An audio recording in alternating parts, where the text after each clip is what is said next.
Well, our little Shirley Temple began making films at the age of 3. She had nearly 30 shorts and a couple of feature films under her belt when she made the movie we're about to see. It was the performance that would endear her to additional millions of Americans and really begin her 4-year reign as Hollywood's most popular star. She was carrying full-length films by this time, and today you'll see 2 of her best-known musical numbers, Animal Crackers in My Soup and When I Grow Up, which display her growing abilities as a headliner. The second number comes during a benefit performance. This is the show within the show, and also features a song by her screen sister, Rochelle Hudson. John Bowles, the wealthy and good-looking benefactor of the story, sings the title tune while Shirley tap dances on his piano. And all the while, we're hoping Shirley will play matchmaker with Hudson and Bowles. And of course, there was a reason Shirley was the darling of the Depression. She never let those of us in her audience down. This was also the first on-screen pairing of Shirley with Hollywood's favorite butler, Arthur Treacher, who has at least one "my word" for every "oh my goodness" Shirley can muster. Treacher, who originally studied for a career in law, eventually followed his father's footsteps to the stage before arriving in Hollywood from London and being typecast as the quintessential butler during the 1930s and 1940s. I know you remember he played the title character in both Thank You, Jeeves and Step Lively, Jeeves in the mid-1930s. You've seen him here on AMC. Treacher and little Shirley would work together again in Heidi and Stowaway and The Little Princess. But let's watch them right now in Curly Top.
Pray the Lord, my soul, to keep. If I should die before I wake, I pray the Lord my soul to take. God bless Mrs. Denham. God bless Mrs. Denham. And God bless the trustees, and please make us good children. Forever and ever, amen.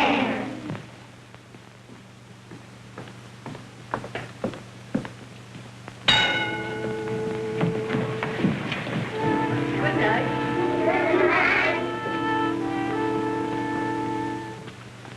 night. Good night. Good night.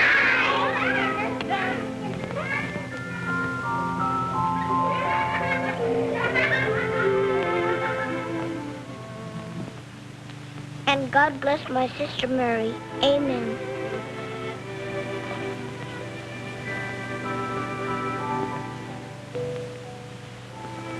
Please take very good care of my duck and my pony. Please see that they don't catch pneumonia.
You'll get me in trouble.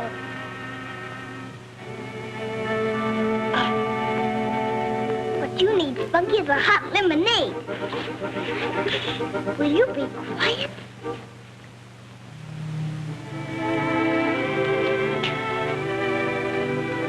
Spunky, do you like the superintendent? What? What? You like Mrs. Denham? You like the trustees? You like me, Spunky? Spunk?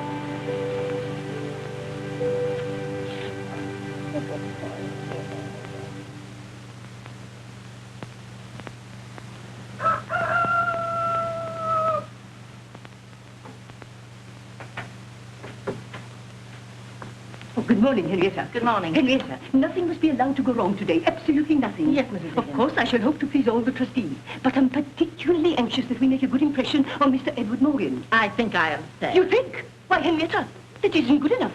Read that, Henrietta. Read it carefully. You see?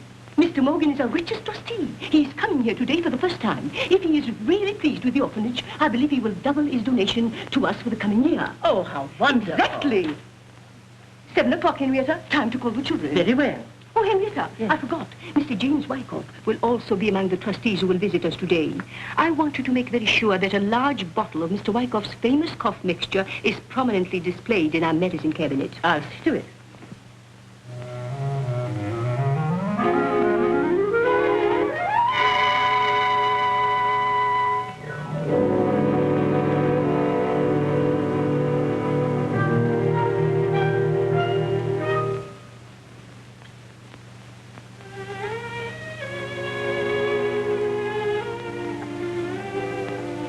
Blair, what have you got to say for yourself?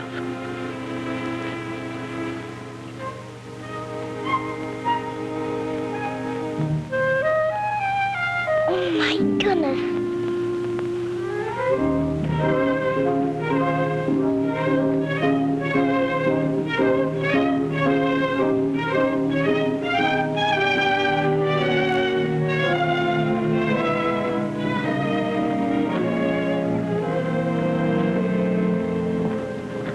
Blair, come into my office.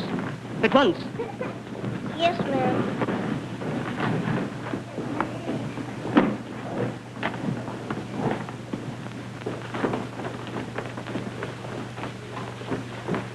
Elizabeth, this is the second time in a month that you have been called to the superintendent's office.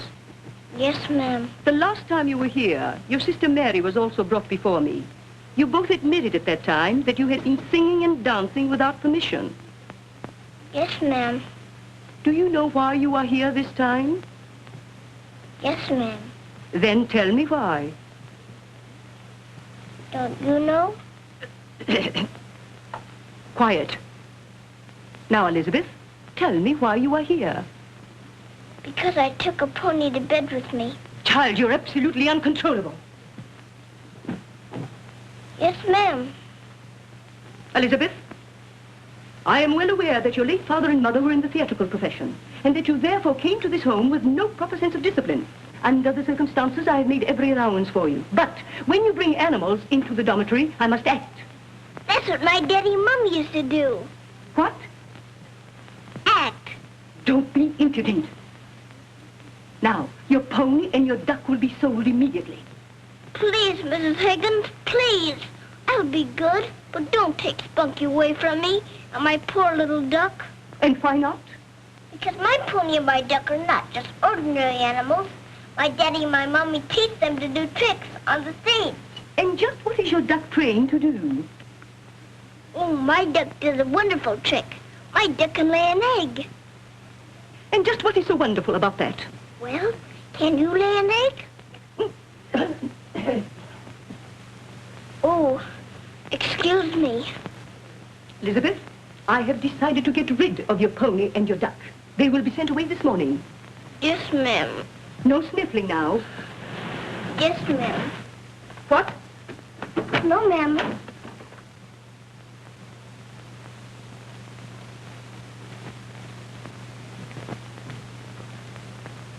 There, baby, don't cry.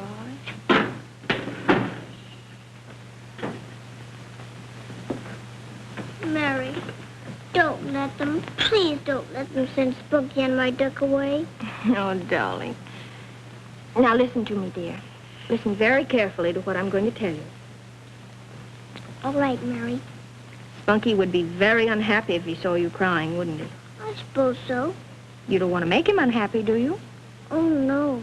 All right, then. When it comes time to say goodbye to Spunky, you'll have to be just as brave can be. So you can make him brave, too. See? Spunky and I are such awfully good friends. I know, dear. All right, Mary. I'll try to be brave about Spunky and my duck. Good for you. Look, how'd you like to help me get lunch? Oh, I'd love that. I like to make things to eat, and I especially like to eat them.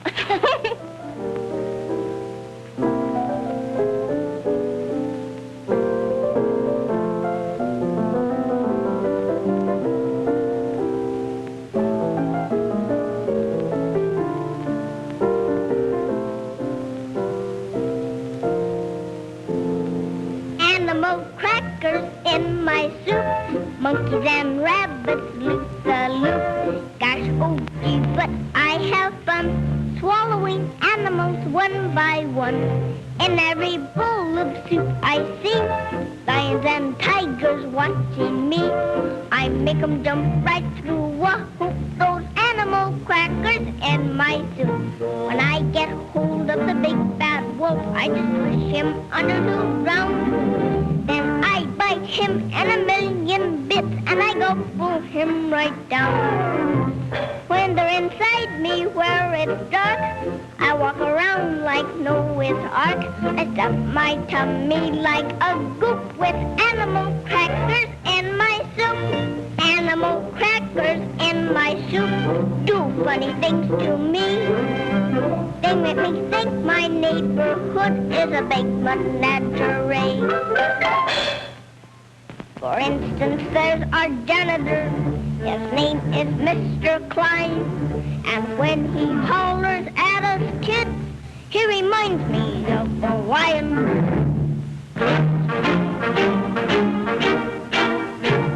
The grocer is so big mustache. He looks just like a walrus just before he takes a splash. Animal crackers in my soup, chickens and rabbits loop the loop.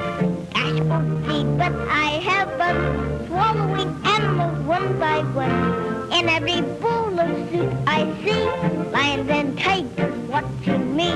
I make them jump right through a hoop, those animal crackers in my soup. When I get hold of the big bad wolf, I just push him under to drown. Then I bite him in a million bits and I gobble him right down. When they're inside me where it's dark, I walk around like Noah's Ark. I suck my tummy like a goop when animal crackers in my soup.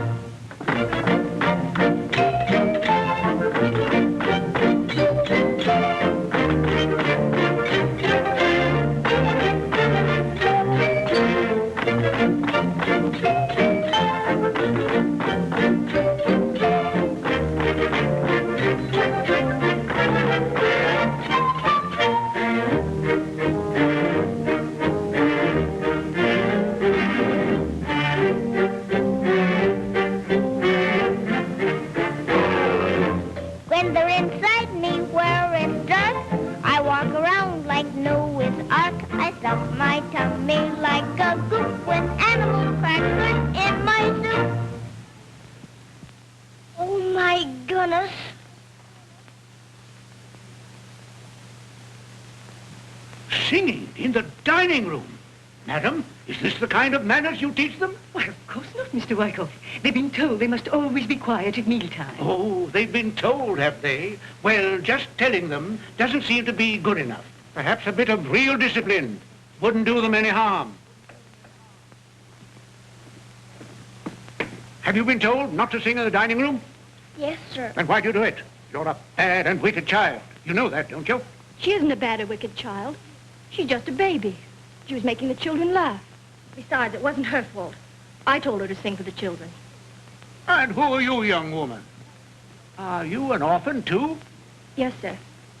Then what right have you to be here, living on charity at your age? I'll tell you what I'm doing here. I scrub the floors and make the beds and wash and iron and cook from 6 in the morning until 9 at night. Quiet! I won't be quiet. You're a mean and hateful man to frighten little children. Mary, report to my office after the meeting. Yes, ma'am. The rest of you will go to the main yard and wait there till it's time for inspection by our dear trustees.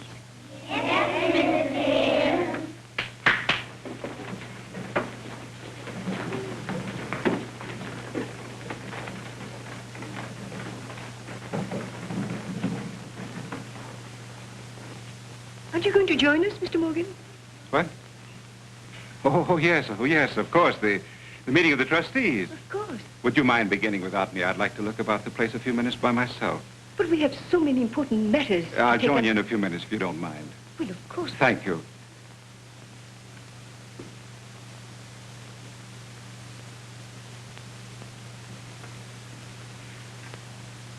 She isn't wicked.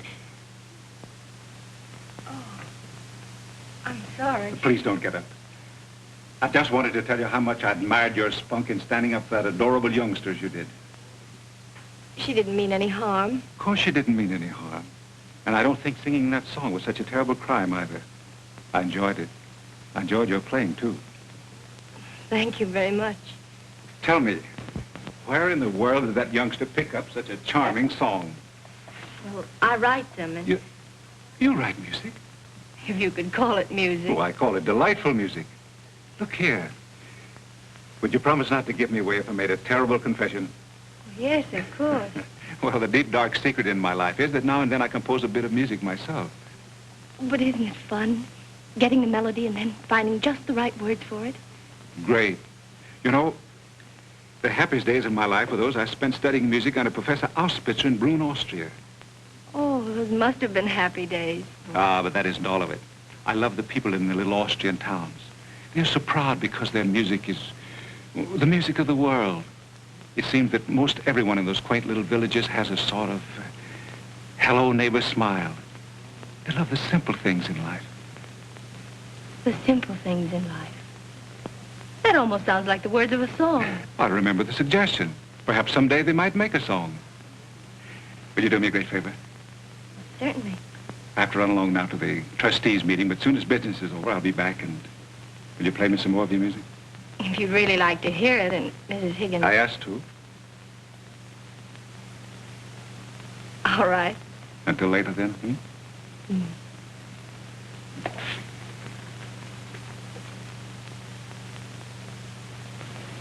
And what's this item?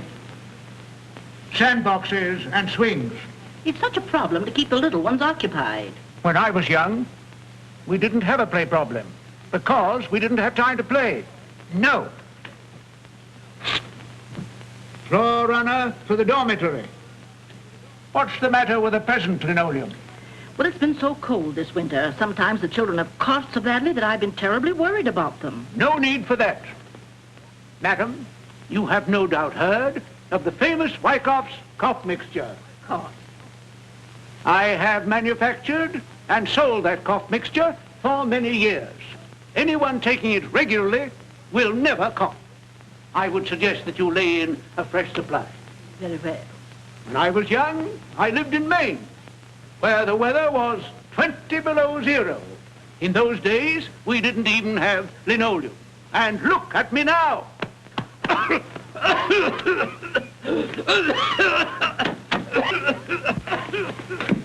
I was young, I lived in Maine, where the weather is about 1,000 below zero. No, Mrs. Denham. No carpets, no linoleum, no nothing. And look at me now. Madam, is this the kind of respect you teach them? Oh, my goodness.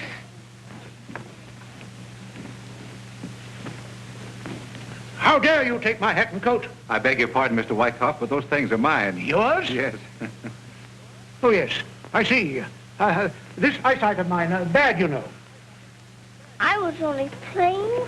Yeah, Mrs. Higgins. That's what comes of letting him play. Ridiculing their benefactors. I'm sorry. Sorry. It seems to me that this child is absolutely incorrigible. Every time I see her, she's making a disturbance of some sort. She is rather a problem, Mr. Wyckoff. Problem? If you ask me, she's the sort of problem that might be better solved at a public institution. Oh, we couldn't send her away. Couldn't. I say you shall send her away. I say she'll have to go to a public institution. She'll have to do nothing of the kind. Now, look here, Mr. If this Morgan. child is sent away, I shan't contribute another cent to this orphanage. Now, Mr. Morgan, you can't. Oh, yes, I can. Mrs. Higgins, I should like to talk to you and to this little girl privately. Perhaps your office would be the best place. Why, of course, Mr. Morgan. Young lady, I've got a great idea. Would you like me to tell it to you? Yes. Elizabeth? Oh, excuse me. Yes, sir. That's better. Now, look here. Here's the secret. How would you like it if you and I got to be very, very good friends? I don't think I would like it, sir. Why, Elizabeth?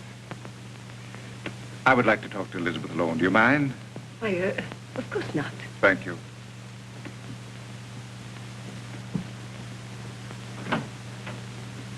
Tell me, why wouldn't you like to be friends with me? Oh, just because. Just because? Oh, come now, you've got to give me a much better reason than that. Well, it's just because when grown-ups come to visit us, we have to say yes, ma'am, and no, sir, and smile all the time. Can you keep a secret? A secret? Mm-hmm. I won't tell anybody. Shake. Now, here's the secret. You don't have to say any of those things to me. You see, all this business out here is new to me. My regular business is being a lawyer. What's a lawyer? Well, if you ever get into trouble, a lawyer is a person who gets you out of trouble. Oh, my. I could use one almost every day. Tell me, what's your name, sweet? Elizabeth Blair? Elizabeth Blair. Well, I've got a much better name for you than that. If I had my way, I'd call you Curly Top. That's what my daddy used to call me, and my mommy, too. They did? Mm-hmm. I'll bet you're just as wise can be. Well, I can recite Recite? Recite what? old poems. What kind of poems? Before I was a little girl, I was a little bird. I could not laugh, I could not dance, I could not speak a word. But all about the woods I went, and up into the sky. And isn't it a pity I've forgotten how to fly? I think that's the loveliest poem I ever heard. I know more. Well, go right ahead. I wake in the morning early, and always the very first thing, I poke out my head, and I sit up in bed, and I sing, and I sing, and I sing. I know more. Oh, I'll bet you do. But listen, All right. I've got a friend that... Oh, I bet that isn't true. What? You said you had a friend. I bet you have lots of friends. Curly, you're an old flatterer. Is that something bad? Of course not, darling. Now, look here. I'm pretty sure this friend of mine would like you. I think he would like to give you a beautiful home, lovely dresses to wear, dozens of dolls and playthings, and send you to the grandest kind of school and all sorts of nice things like that. But how could your friend do all that? I thought only daddies and mommies could do such nice things. Well, being a lawyer, that's where that comes in. Of course, you're too young to understand, but I could arrange with this friend of mine to legally adopt you in court. Now, all I want you to tell me is how you would like it if this friend of mine could do all those nice things for you. Would you want him to? I don't think I could do it. You couldn't. Why not? Do I have to say right off? You mean you want time to think it over? Could I come back and tell you in just a little while? Why, of course. I'll wait for you right here. Promise? Promise. Cross your heart? Mary! Mary! Oh, Mary! Mary! Mary! Mary!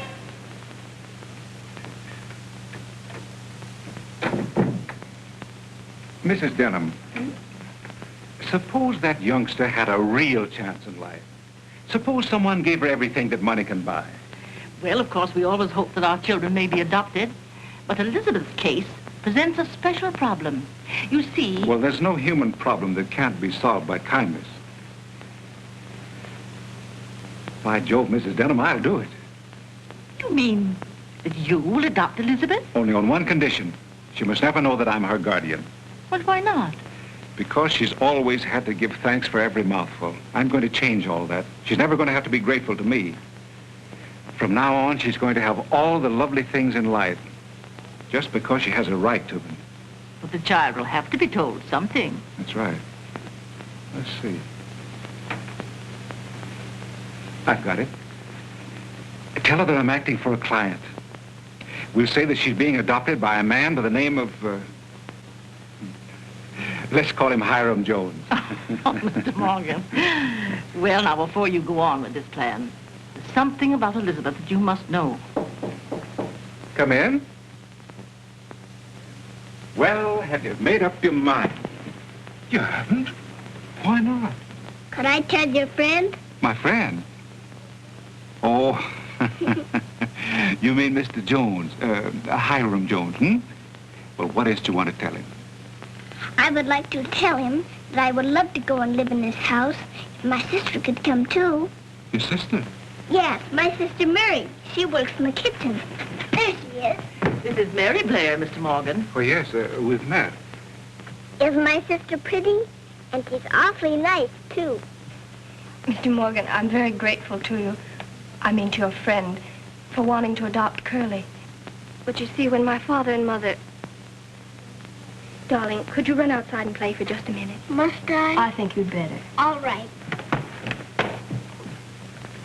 You see, Mr. Morgan, at the time my father and mother were killed... Killed? Yes, in an automobile accident. I'm so sorry. At the hospital just before they died, I promised them Curly and I would never be separated. I couldn't break that promise, Mr. Morgan. She needs me, and I need her. I understand. I hope you'll thank your friend for us. Please tell him how grateful we are, but... Goodbye, Mr. Morgan.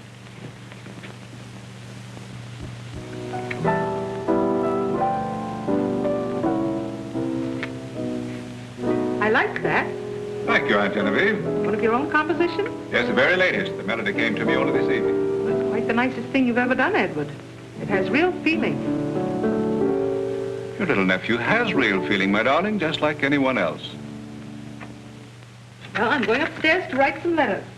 I shall come down and kiss you goodnight before I go to bed. Promise? I do.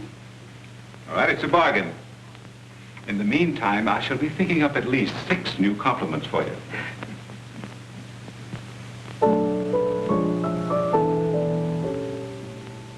Only yesterday morning, life was real as can be.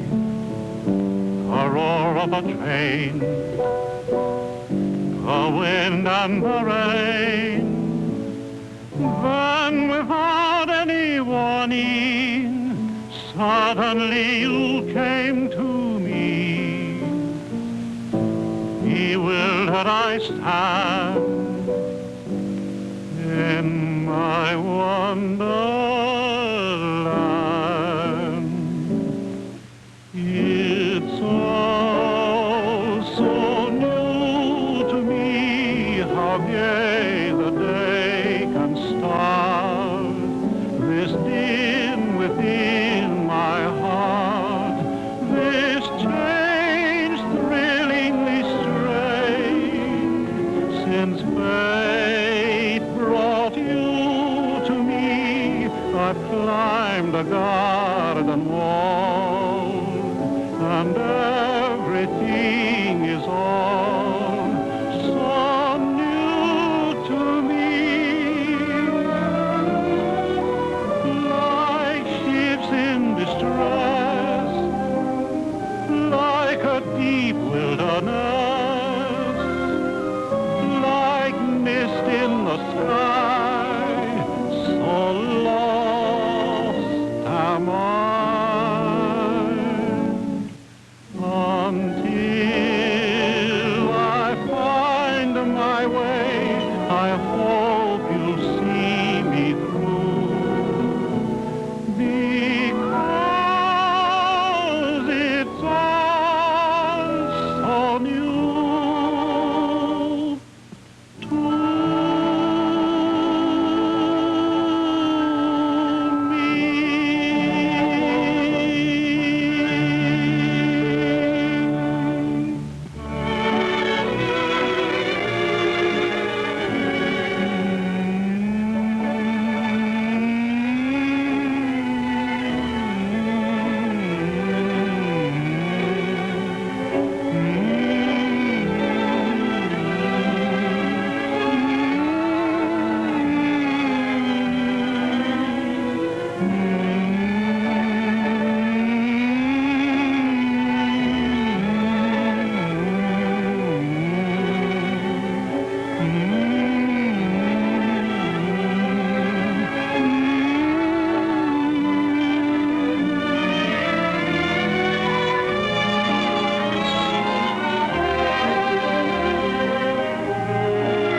Edward?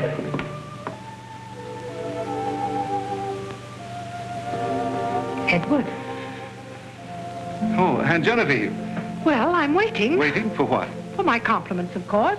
You promised me an even half dozen. So I did. Well, I shan't be able to keep my promise. I've been very busy. Busy. Word of honor.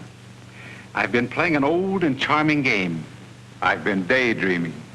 Just suppose, for example, see that painting there? But of course I do. I'll have you know, young man, my eyesight's every bit as good as it ever was. Well, just suppose the figure of that lovely child should suddenly come to life. Suppose it smiled at you and waved its hand. What would you do? I'd call a doctor. Now, Edward, now, take it easy. Well, the truth of the matter is, I just love your game. I'd adore it if the child in that picture could come into this home and actually live with us. Do you really mean that, Aunt Genevieve? Well, there's nothing that makes a home so happy as the sound of a child's laughter. By Jove, I'll do it. Do what? We'll open our place in Southampton. In the meantime, I can arrange for all the necessary legal details. You can do all the shopping required, summer dresses and all the gadgets that go with them. Oh, Aunt Genevieve, we're going to have a glorious summer. I'll send the limousine out next week. Send the limousine for what? Why, for that lovely child in the painting, of course. Now, Edward, game or no game, you sound to me a little pitched in the head. Oh, I've gone mad, Aunt Genevieve. Delightfully mad. Well, I think I will send for that doctor. I should if I were you.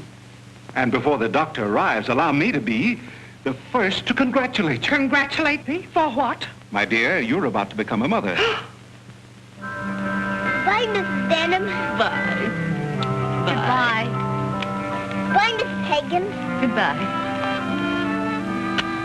Goodbye, Mrs. Higgins. All right, mister. Very good, miss.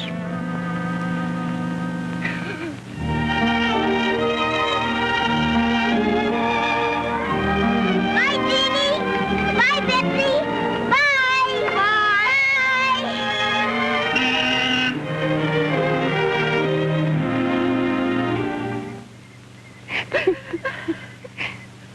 Henrietta, what are you blubbering about? Oh, I can't help it. I'm so happy. No need to be sentimental. Well, what are you crying for? Why shouldn't I? Why can't I be happy, too?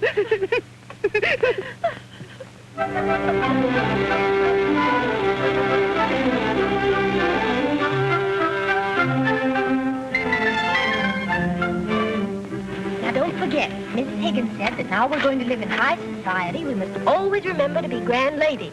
Oh, I won't forget.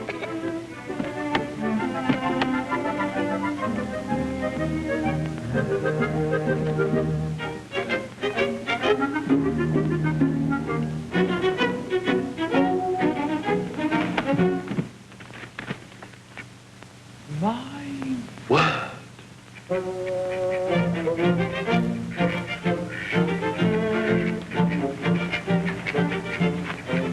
Will you tell Mr. Morgan that Miss Blair and her sister are here?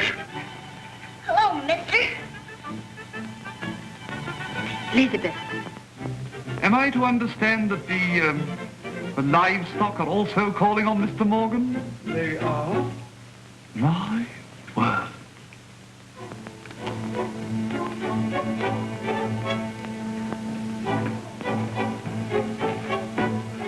Miss Blair and her sister to see you, sir. Aunt Genevieve, they're here.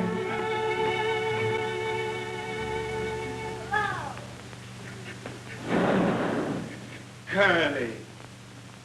Well, where in the world did the menagerie come from? They were right behind us all the time. Right behind you. Yes, sir, in the back seat. Oh, Aunt Genevieve, I want you to meet our new family. Mary, Elizabeth, this is Aunt Genevieve. How do you do? Well, my dears, I'm very glad to see you both. Won't you come in? Hello. Hello.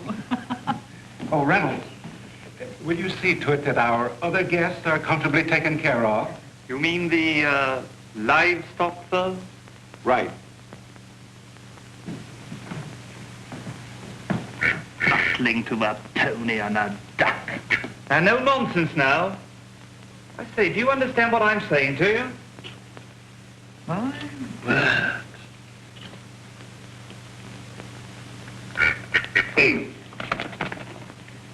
Well, how do you like your new home? It's wonderful. Would you like to look around and see the rest of it? Mm-hmm. But first I would like to see where Spunky and Betsy are going to sleep. Oh, certainly. Oh, no, Edward. Elizabeth must rest before dinner. Oh, come now, But Mr. Jones has given me strictest orders. Mr. Jones insists that Elizabeth and Mary have only the best of care. Oh, I see. Well, we can't argue with Mr. Jones. That's what I thought. All right, then. Mr. Jones wins, but I'll see you all at dinner, hmm? Come, dear.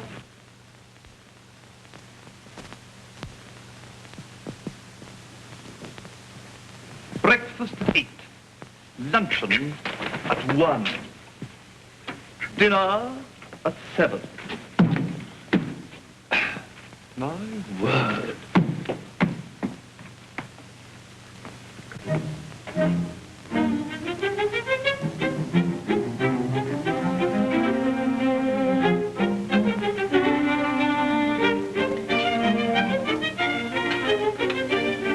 I think this will help you, miss.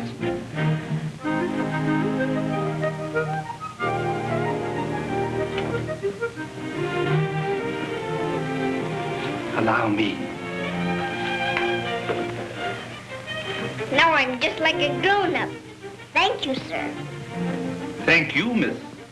Why, I didn't do anything.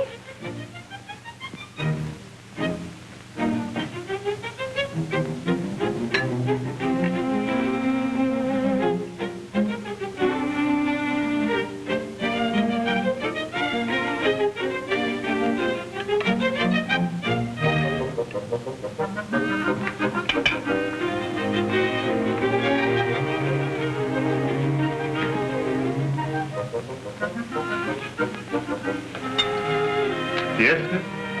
Wouldn't you like to sit down, too? Very.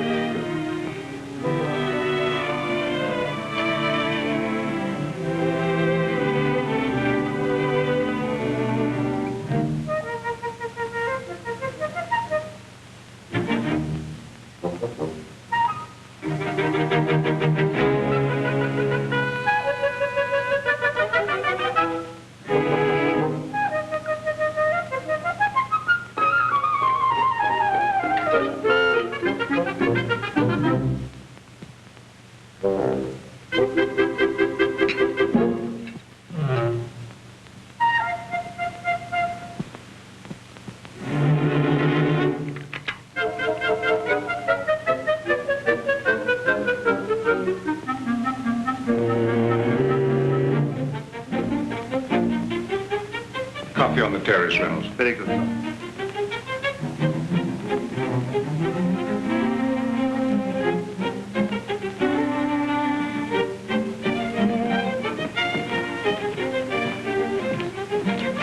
Could I say something to Mr. Reynolds? Privately? Well, I think it could be arranged, but don't you stay too long. I won't. I want to thank you for a very nice dinner, sir. Thank you, miss. You wish for something else, miss? What is it, miss? Couldn't you come down here so I could talk to you? Oh, my word, you are a package. Will you be my friend? Whenever I do anything wrong at the table, will you always stop me? I will indeed, miss. Promise? I do, miss. I'll always attempt to serve you as if you were a princess. A princess? My, you are nice.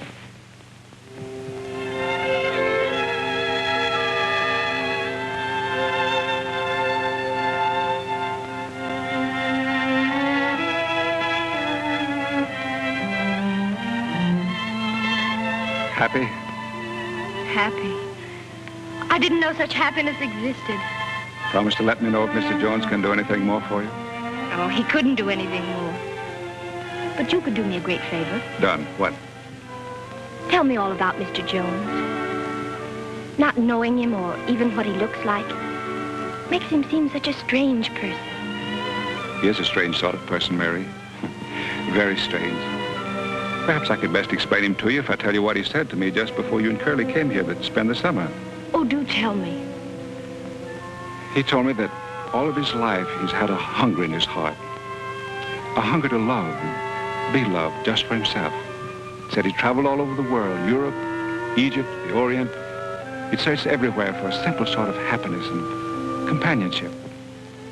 He never found it? Not real happiness. Oh, he will find it someday. He must. Maybe you're right, Mary. Happiness may come to Jones, and soon. Just before he sailed for Europe, he said that at last there was hope in his heart.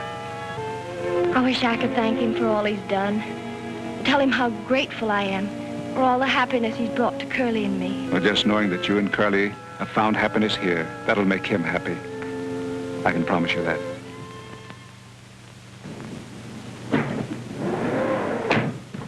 This isn't all a dream, is it? No, darling.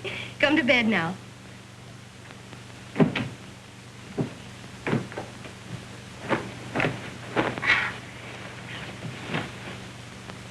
Good night. Good night. You say your prayers? Mm-hmm.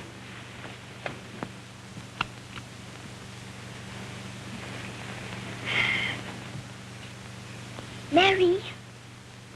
Yes, dear. My pajamas are awfully nice. What are they made of, Mary? Silk. Silk. Oh, my goodness. Good night, dear. Good night.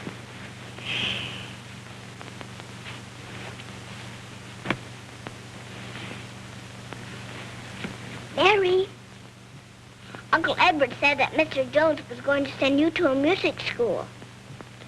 Uh-huh. And he said that he was going to give me a pony cart and lots of pretty dresses. I know, dear. It's all so wonderful I can hardly believe it. But we mustn't talk about it any more tonight. It's time to go to sleep. Good night. Good night. Mary, is Mr. Hiram Jones a very rich man? He must be, darling. Do you think maybe he could be the richest man in the world? He might be. The richest man in all the world? Oh, my goodness.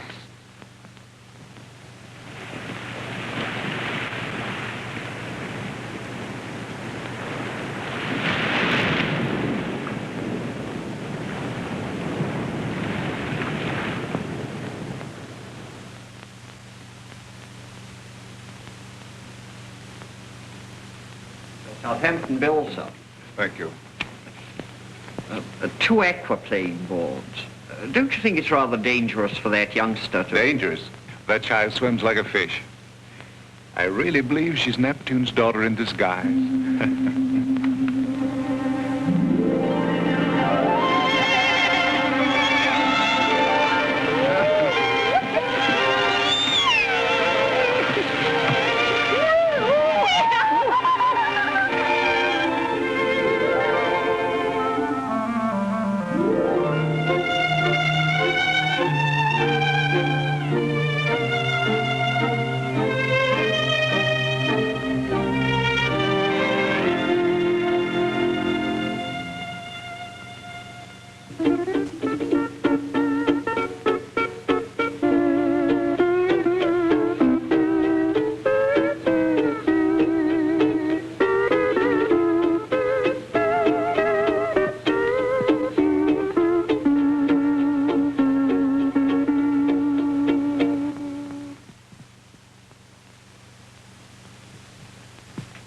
I hope you enjoyed your lunch, Miss Elizabeth. I always like to eat. A splendid habit, miss, if I may say so. Did my pony, my duck, have a nice lunch? Oh, quite, miss.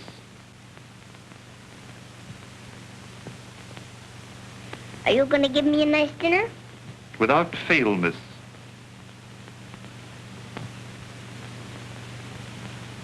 I wish you wouldn't bow so much. I'm sorry, miss.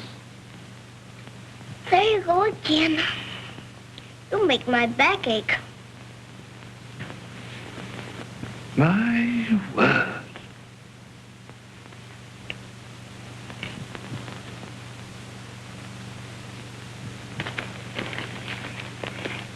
Isn't that the funniest dress you ever saw? Mm-hmm. Curly, careful of your eyes in this sunlight.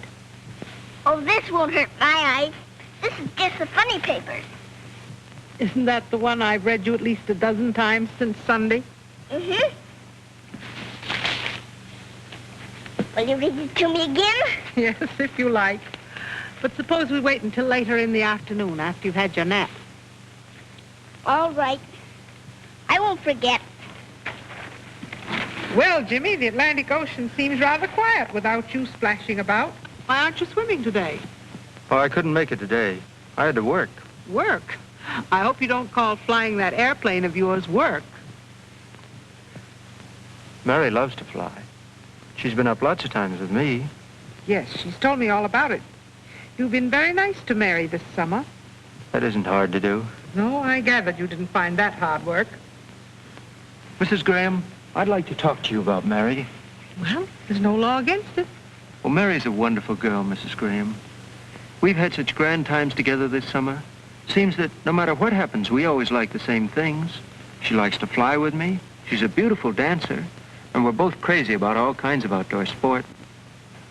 Well, I'd like to talk about Mary to her guardian, Mr. Jones. But the catch is that he's in Europe now. Just what would you like to say to Mr. Jones?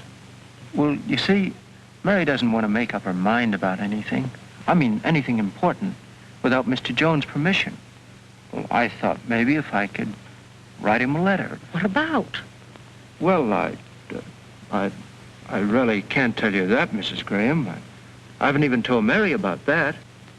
Oh, I see. Well, don't you think I ought to write to Mr. Jones Jimmy. and... Hello, Mary. Hello, Jimmy. How are you, Jimmy? Oh, the water was wonderful. And Genevieve, did you sell him a ticket? Mary, I forgot. A ticket for what? Don't tell me you don't even know about it. Why, we're giving a show next week. Who is? What kind of a show? What's this all about? Oh, it's Curly's show, really. I'm just going to help out. It's kind of a benefit performance. A benefit for whom? Curly had the most charming idea, Jimmy. She couldn't forget the friends she'd left behind in the orphanage. She wanted to raise some money to buy playthings for them. That's what the show's for.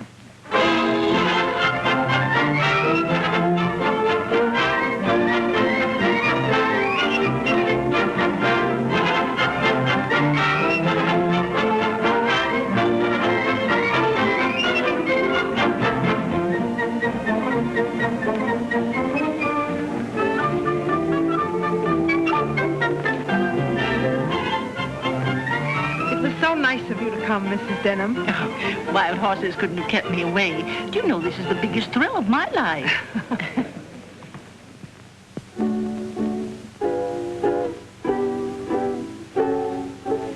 Have you noticed how this old world is changing more than ever now? Life needs rearranging. It could be heavenly if we'd all remember this. The simple things in life are around you everywhere, right outside your door. Why keep reaching for the moon? Another day is here. There is happiness to share. Look outside your door and stop reaching for the moon. There's life again in Lover's Lane, and that's a very good sign. We're on the track to welcome back our fears of all anxiety. That hello neighbor smile will be coming back in style. So will wedding ring and the simple things in life. The simple things in life are around you everywhere, right outside your door. I keep reaching for the moon. Another day is here. There is happiness to share. Look outside your door and stop reaching for the moon. There's life again in Lover's Lane, and that's a very good sign. We're on the track to welcome back a bit of auld lang syne. That hello neighbor smile will be coming back in style. So will wedding ring and the simple things in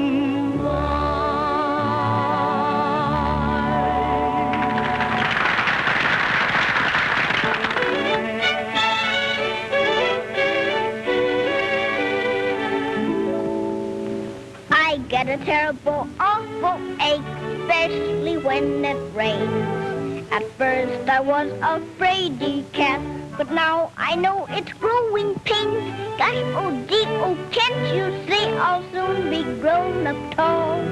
So I've got to think what I will be when I'm no longer small. When I grow up, in a year or 2 or 3, I'll be happy as can be, like a birdie in the tree. When I grow up, there's a lot I want to do. I will have real dollies too, like the woman in the shoe. I want to be a teacher so the children can say, oh teacher dear, the gang's all here with apples today. When I grow up, I will have a big surprise, for I'll bake the kind of pies that will make you roll your eyes. And if you see that you need some company, you can call me up and I'll come down when I grow up.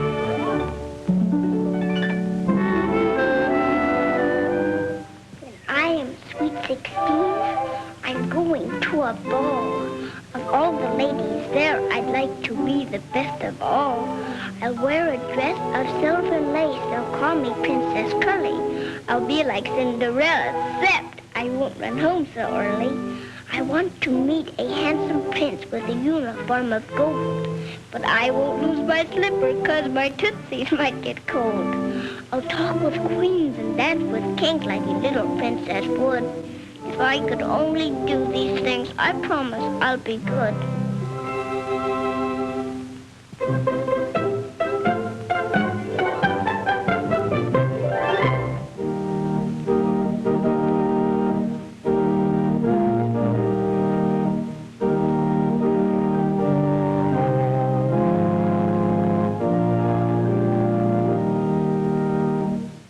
When I'm 21, I wish that I could look like a picture that I saw in a pretty storybook.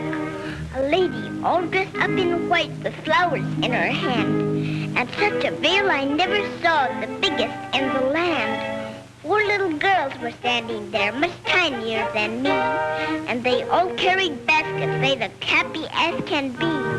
Everyone was smiling and having lots of fun.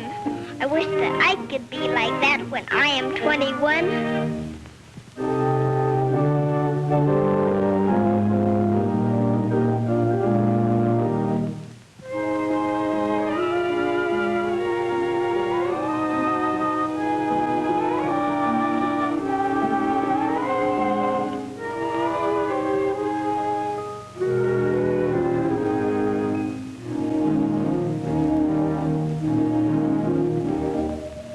When I get very, very old, I'll stay at home all day.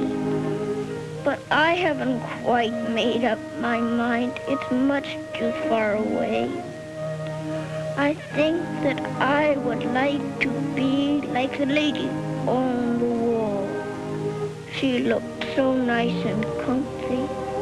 in her rocking chair and all, with that little cap upon her head. She looks real pretty, too. I like her long and funny dress. I like her hair, don't you? It must be oh so quiet. You can hear the tick of the clock. But it must be fun to have nothing to do but rock and rock and rock.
I'd try awfully hard to make you happy.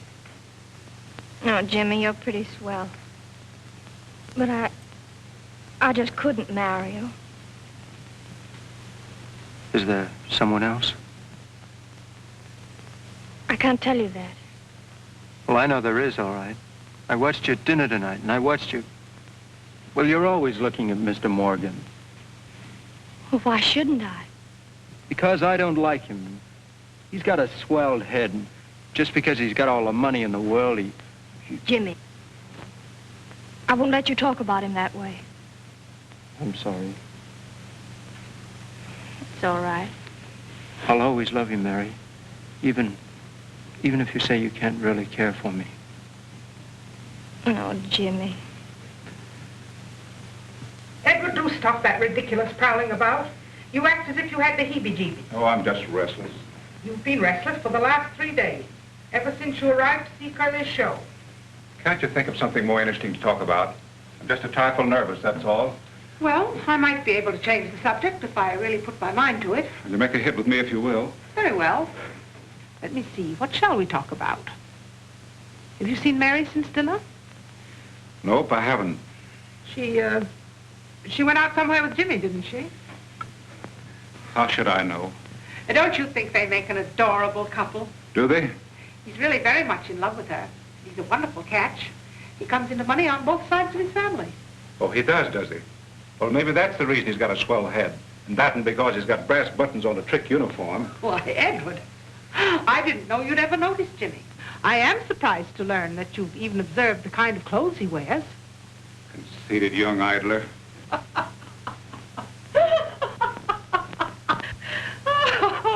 Will you stop laughing? I will not. Edward Morgan insanely jealous and acting like a 16-year-old Romeo. Oh, dear, this is the happiest moment of my life. I'm not at all jealous.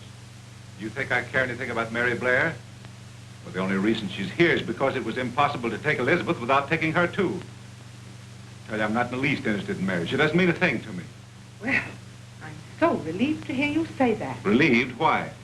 Well, Edward, I've been noticing things, and I had convinced myself that you'd grown very fond of Mary, in which case there might be complications.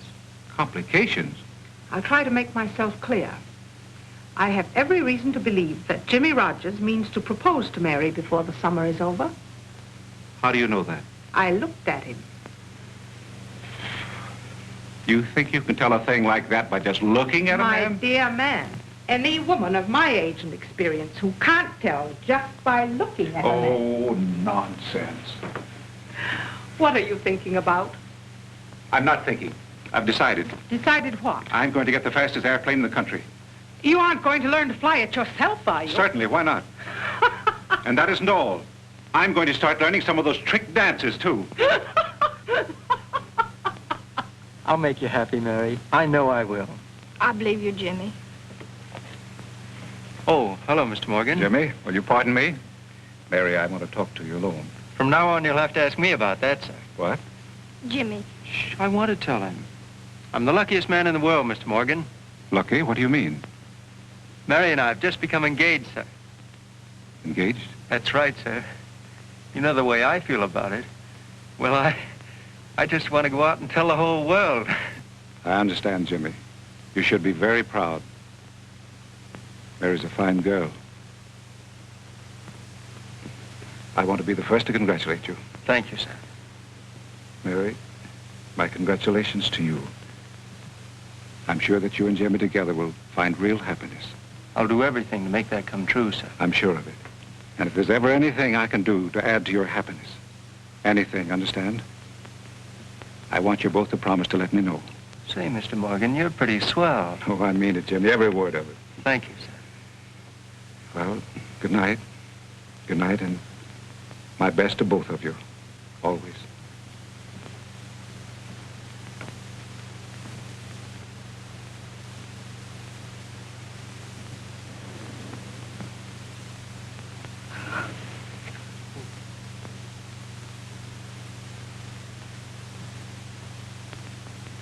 Uncle Edward! Uncle Edward! Time to get up.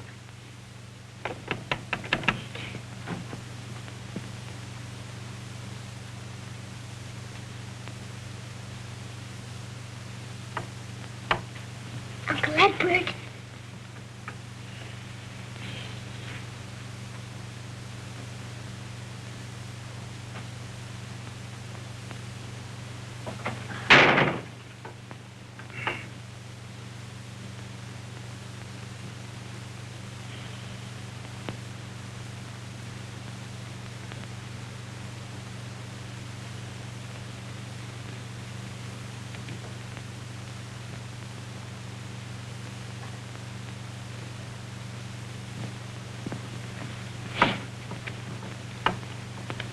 Oh, my goodness.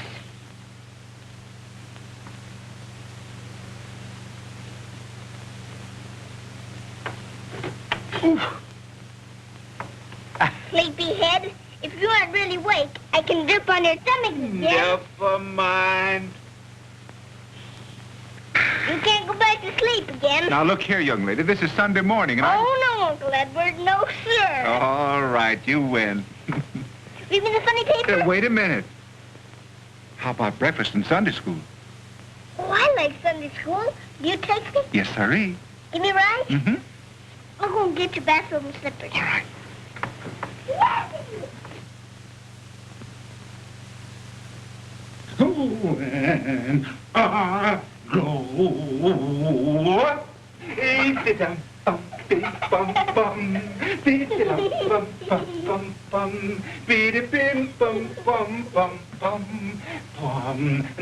When I go.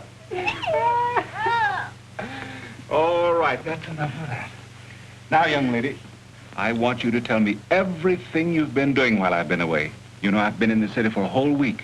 What have you been up to all that time? Every day I was wishing that you were here. Curly, you flatterer. Did you have any special reason why you wanted to see me? Oh, very special. I especially wanted to talk to you about something. All right, here I am. What is it? Well, I wanted to talk to you about getting married. What? Oh, Curly, whatever put that notion into your funny little head? Please don't laugh, Uncle Edward. Oh, I'm sorry. I forgot that this was very special. Now, just what is it you want to know about getting married? Well, what does getting married mean? You mean like Jim and Mary? Well, that means when they get married, they'll have their own home and always live together. Mary said that I was going to live in Jimmy's house. Does that mean that Jimmy's getting married to me, too? I'll tell you all about that some other time. Uncle Edward, I don't want to get married to Jimmy. Why not? Because I want Mary and me to get married to you. Curly, you're a designing woman. You know that, don't you? Now get up and get out of here. I've got to get dressed. Hear me? Come on. Now, breakfast, funnies, Sunday school, and lunch. Then I've got a real surprise for you. It's the present? Well, it wouldn't be a surprise anymore if I told you. Mary! Mary! When I grow up in a year or 2 or 3, I'd be happy as can be, like a birdie in a tree. When I grow up, there's a lot I want to know. I'll have little dollies too, like a woman in the shoe. I want to be a teacher so the children can say, teacher Della can go down with that proof today. When I grow up, there'll be a big surprise, 'cause I make that kind of pies that will make you roll your eyes. And if you see that you need some company, you call me up and I'll come down and my word. When I grow up.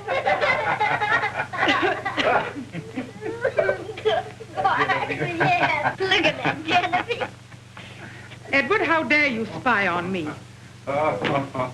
What's the matter, darling? Growing pains? Why shouldn't I grow up? Please, Uncle Edward, what's my surprise? I have 2 surprises for you, young lady. 2? Mm-hmm.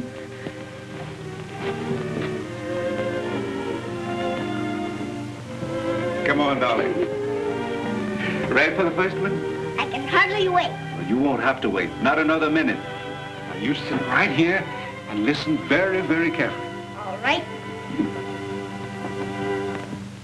Whenever clouds start gathering to cover up the sun, it really doesn't mean a thing to me.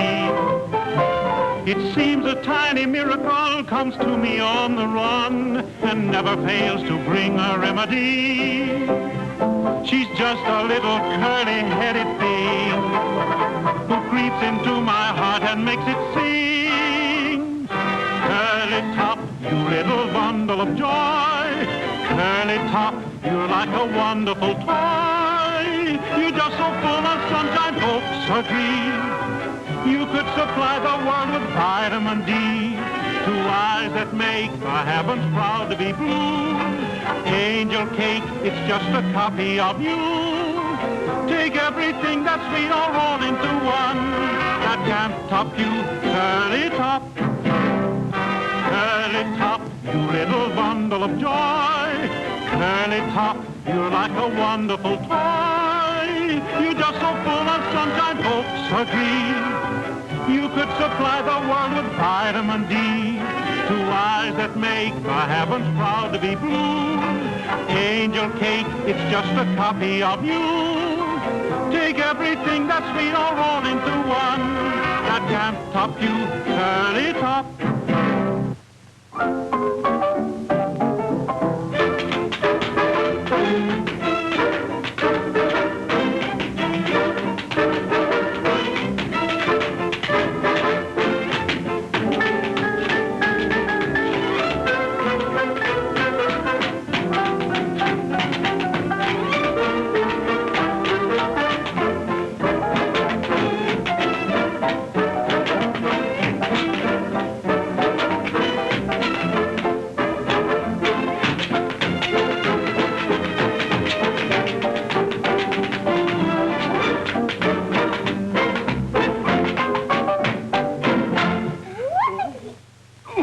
You are a bundle of joy. That was beautiful, dear. Thank you. Have you got a present for me, too? Yes, one for you and one for Mary. Will you run and tell Mary to come in? Mm-hmm. Mary! Mary! Uncle Edward has a surprise for us! Edward, you might as well admit that you're in love with Mary. Why don't you tell us so? Haven't you heard the news, Aunt Genevieve? It so happens that Mary's engaged to Jimmy Rogers. Have you ever told her that you love her? Here she is, Uncle Edward.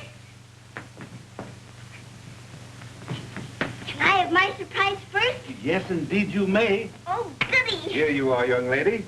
A string of pearls. Pearls? Mm-hmm. They look just like those little stones on the beach. Oh, Elizabeth. Do you like them? I would really rather have a pair of roller skates. Well, we'll throw them in for good measure. Mary, I'm sailing for Europe next week. Before I go, I want to give you an engagement present and wish you and Jimmy all the happiness in the world.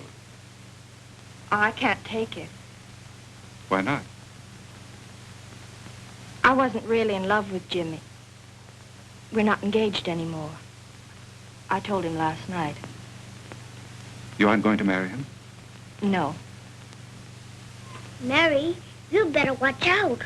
Watch out. You might not get married at all. I asked Uncle Edward to marry us this morning, and he said he wouldn't. Oh, Elizabeth, you didn't. Oh, yes, I did.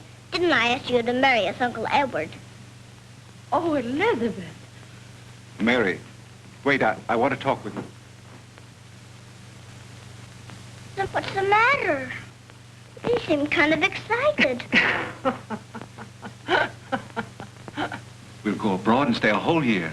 Oh, it sounds like heaven. We'll make it heaven, darling. Look, can't we share our happiness? Share it? What do you mean? I mean with that grand person who made everything possible. You mean Mr. Jones? Yes. Oh, Mary, you blind little sweetheart. There never was any Mr. Jones. You mean that you're Mr... Mm-hmm. Oh! Mary, do you mind if Uncle Edward could come now and read me the funnies?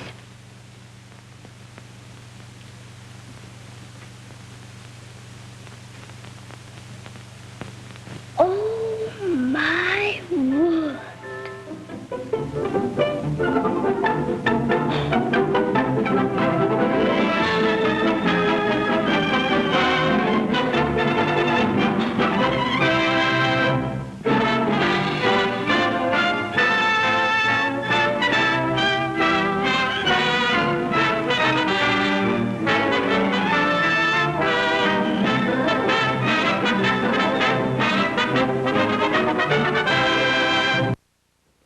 Isn't that fun? You know, one of the really great actresses in Curly Top, as far as I'm concerned, you never hear nearly enough about her. It's Jane Darwell. She played the very kind Henrietta Denham of the Lakeside Orphanage. Miss Darwell was one of the great character actresses in the movies from the 1930s to the 1950s. She appeared in over 200 films. Her real name is Patty Woodward, and she was born in Palmyra, Missouri. She made her stage debut in 1906 at the age of 27. Imagine that long ago. She soon began making films, and she worked on a number of films with Cecil B. DeMille. She was known for the sheer strength of her characterizations and received an Academy Award for her portrayal of Ma Joad in The Grapes of Wrath, which she claimed was her favorite role. A lot of people loved her in Gone with the Wind, too. She worked as an actress until she was well into her 80s. An appearance in Mary Poppins was her last. Now this.